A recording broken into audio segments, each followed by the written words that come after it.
Okay, friends, let's play a little game. Do you guys remember the high school game, Never Have I Ever? It was like where you had like a hand up with your fingers up and you'd say things like, never have I ever, like ditched class. And if you ditched class, you put your finger down. And the person who had the most fingers standing won. So I want to play this game with y'all. You ready? Get your fingers up. Never have I ever eaten a dessert in the middle of the day and decided to throw in the towel on my diet for the rest of the day. So if you've done that, put a finger down. Number 2, never have I ever avoided the gym because I'm not fit enough. Never have I ever slept through my morning alarm and didn't get a chance to work out, so instead of trying to do something later, I watched Netflix all evening. Never have I ever been overwhelmed by meal prep, so instead I avoid it altogether and end up eating scraps for dinner like cereal or just throwing cheese on bread or ordering food most of the week. If you put a finger down for most of these scenarios, first of all, welcome to the club. You're not alone, but you are likely someone who is engaging in black or white thinking. And for anyone who has a history of black or white thinking or tends to be drawn to this style of thinking, trying something new or setting a new goal can be really overwhelming because we are operating in this pass or fail capacity, this pass or fail mentality. There is this other word I want to talk about today, discipline. Now, if we are anything alike, you might have a bit of an aversion to this word. I know I did for years. And after exploring why I was feeling repulsed by this word, I came to the conclusion that black or white thinking and my tendency to shift towards that black or white, all or nothing mentality completely taints the word discipline, which in turn inhibits my ability to set and accomplish new goals. And ultimately, this just keeps me stuck. So today, my friends, I am making a case for discipline. And I want to talk about how discipline is so very different from black or white thinking and how some of that all or nothing mentality, if it is intertwined or it's colored our relationship with discipline, and it sets us up to fail. Friends, we are not here for that because this year we are breaking through. Welcome to the Fuel Her Awesome Show, friend, where we dig into nutrition deets that are actually helpful and we learn to be nicer to ourselves. I mean, think about it. Those things you say about your body, would you ever say them to your friend? I don't think so. I am so glad you are here. I'm Jess, registered dietitian, juggling mama, work, and wife life amidst all the things. I used to spend an insane amount of energy hating on my body and lost in nutrition, but now I have way too much on my plate. I cannot afford to mistreat my body. And because I have a history of struggling with food, I know I have to be careful with how I approach my health goals. This is why I'm so passionate about empowered eating. Sister, in case you haven't heard it today, you are awesome. And I have resources for you beyond this podcast. Check out jessbrownrd.com and take my body confidence workshop totally free. All right, grab a cup of coffee or two and let's fuel your awesome with empowered eating. Okay, here we are, past mid-January. So a lot of the New Year's resolution things have either started to really stick or maybe they've fallen off. Either way, I want you to grab hold of that goal you had this year and don't lose hope because we are here to make big changes and we know that those big changes are going to require commitment. And sometimes commitment means working through the successes, while other times it means working through the failures and the things that haven't turned out the way we want it to. So we are here to pull away from some of that all or nothing thinking just by talking about it and seeing if we can identify it in our own patterns. I know for me, when I want to accomplish something beyond what I can do now, and I know I have to push my body. So maybe I have to push my body physically, or maybe I need to push myself out of my comfort zone. My old patterns are to take things very slow and be very cautious because I can be scared of failure. And that fear can keep me frozen. Now, the best example I have for this was actually early on in my career. I was a runner and I had signed up for a marathon. So this was a huge deal for me. I've always been a runner, but never this distance. I think at that point, the most I had run was 7 miles, which is a lot, but to jump to, 26 is huge. So I started pushing myself. And as I committed to this training schedule, it's almost like I had this voice in the back of my head that said, be careful, Jess, don't overcommit yourself. Can you really do this? Can you really do it all the way? And what I see now is that was a lot of my black or white thinking creeping back in and trying to taint my new goal and the new discipline I was trying to lay out in my life. I really wish someone would have helped me with this years ago, because when you struggle with food or exercise or body image, like rigidity is the name of the game. Eat perfect. Workouts have to be hard. Somehow they're never enough. You have to always do everything a certain way. So when we go back to some of our goals, it can be really confusing.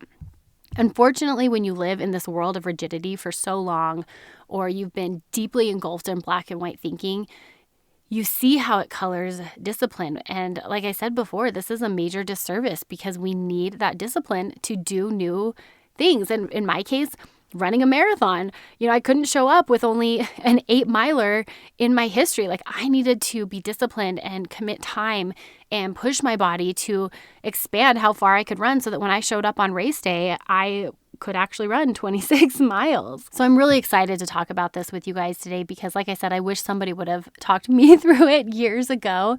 And it honestly took me years to navigate this and find a safe, empowering way to return to discipline without becoming obsessive or becoming engulfed in rigidity again. So, you guys ready to unpack this? Okay, now before I dive in, just a quick disclaimer. I'm going to be using some examples and you may feel like I'm talking directly to you or you might feel like pieces of your story need to be heard and understood in order to work through this. I know I felt like that on my own journey. Like, I had to really sit down and talk through these scenarios with someone. So if that's you, I just want to invite you to work with me one-on-one. You can find details on that at jessbrownrd.com. I've got all my coaching services there, but I would love to have this conversation with you. If talking on in the more general sense here on the podcast doesn't feel like it's quite meeting your needs. Okay, so let's talk more about this idea of what is black or white thinking. We use that term a lot, but we need to really break it down to understand exactly what it is and why we do it. So black or white thinking is also known as dichotomous thinking or all or nothing thinking. It's where we think there are only two options or two outcomes, which right away you can see how this would be really problematic when we're trying to make changes because it means we either do it right or we do it wrong. We are good or we are bad. And that can keep us stuck in this cycle of doing well for a few days and then not doing so well. And instead of learning and growing, we get kicked off or we just, leave that goal and think it's never going to be something we can attain. The problem with black or white thinking is that it's an inability to bring together both these positive and negative perceptions of ourselves, of our circumstances, and put it into a realistic whole view. In other words, we cannot get like a bird's eye perspective of what we're experiencing, and we get sucked into one thought or feeling about a situation. Now, in the empowered eating world, I see this pop up most when someone is working to introduce intentional eating or targeted eating. And after years of dieting or possibly disordered eating, I could see how this would be really difficult because, again, when we live in rigidity or we've been slaves to diets for years, if we are coming back to this place of like, maybe I'm going to add a little bit more protein, or maybe I am going to do inventory of what I'm eating and see if there's any changes I can make. It like triggers all the old stuff. It's really scary. I recently had a client who we were trying to get inventory of what she was eating. And so I said, well, how would you feel about logging your food? And she was like, ooh, I don't know. I don't want to. And, it brought up a lot of the old stuff with her where she used to log her food obsessively. And it was something that she related to like calorie counting and obsession. So we found a new way to do it. We actually ended up doing like pictures and messages and coloring things, made it more fun. So we tried to change it a little bit, but being able to pull away from like, this is a good or bad tool, or this is a good or bad next step, and look at like, how can I learn? Like logging her food was actually this incredible tool that allowed us to learn where she was low in carb, where we might add another snack. And ultimately, she felt better. But we couldn't have done that if she would have stayed in the black or white thinking. If you're early on in your journey, maybe you've only recently started your empowered eating journey, there are steps we definitely have to go through. We have to deconstruct that negative narrative, identify your values. I mean, this is all of what we do in the first 2 modules in my e-course. But then people want to go to the discipline piece. And I think that's, again, black or white thinking, because this isn't a prescription, friends. This is a path. This is something that we have to see as a journey and find different ways to measure our outcomes other than we did it right or we did it wrong. Because guess what? It's not a matter of if you mess up. It's a matter of when you mess up. And my question for you is, when it doesn't go the way you want, or when you mess up, or when you fall off your goal, or when things get off track, or life throws you a curveball and you can't stay committed to what you hope to stay committed to, what are your next steps? And the answer and how you answer this question is going to be your litmus test to determine whether or not you are able to operate in discipline, or if you have some black or white thinking that might be popping up. So let's break this down a little farther. I want to talk about some of the key differences between discipline, and I'm going to call it rigidity, because ultimately black or white thinking is a rigid form of thinking. So discipline is rooted in values, which is, again, why I think the values work is so important first and foremost. And because it's rooted in values, it creates resiliency, meaning we can work towards the goal, we can continue on that path, even when obstacles are thrown in our way. We can do the hard things because it means better things are on the way and in our future. Now, discipline rooted in shame or insecurity makes us anxious. We end up avoiding it. We are procrastinating on our goals. We start repeating old patterns. Rigidity is going to be something that operates in the currency of shame, where discipline operates in the currency of curiosity. It's goal-oriented, growth-oriented. Rigidity is rooted in insecurity and comparison, where discipline is rooted in the desire to be a better version of you, because your awesome serves a greater purpose. It has nothing to do with what Sally Joe next door or on Instagram is doing. It's all about you improving upon yourself. Rigidity doesn't allow room for error, but discipline learns every single step along the way. So again, here is your litmus test. It's not a matter of if you fail, it's when things go awry, when you feel like things didn't go the way you planned. How do you plan to react? Okay, let's work through some examples. If you're trying a new workout routine that requires getting into a gym, when you don't make it, let's say your goal is 2 times per week. When you don't make it 2 times per week, how do you react? So an example of black or white thinking here would be, I didn't make it to the gym today, and taking a walk this afternoon is not worth it because it's not going to the gym. Discipline would look like this. I will look at what limited my ability to make it happen, like why didn't I make it to the gym, and I'm going to work through my week differently next week. Or you might say, I didn't make it to the gym today, but I could go for a quick walk this afternoon because I know it's still movement. So see how there's flexibility and fluidity. We adapt when we have this mindset of discipline. Let's look at another example. Let's say you're trying to follow your fuel plan, and your particular fuel plan is trying to keep desserts reserved for the weekends or special occasions. How will you react if you decide to have a cookie at the office? Now, black or white thinking would say, well, my diet is now ruined. I had a cookie at the office and I may as well stop for fast food on the way home. So we get stuck and pulled into that, throwing in the towel completely. Operating in a mindset of discipline would go something like this.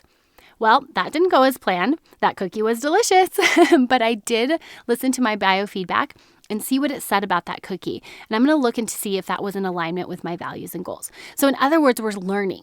And I love that question there because this is actually from a specific client I've been working with.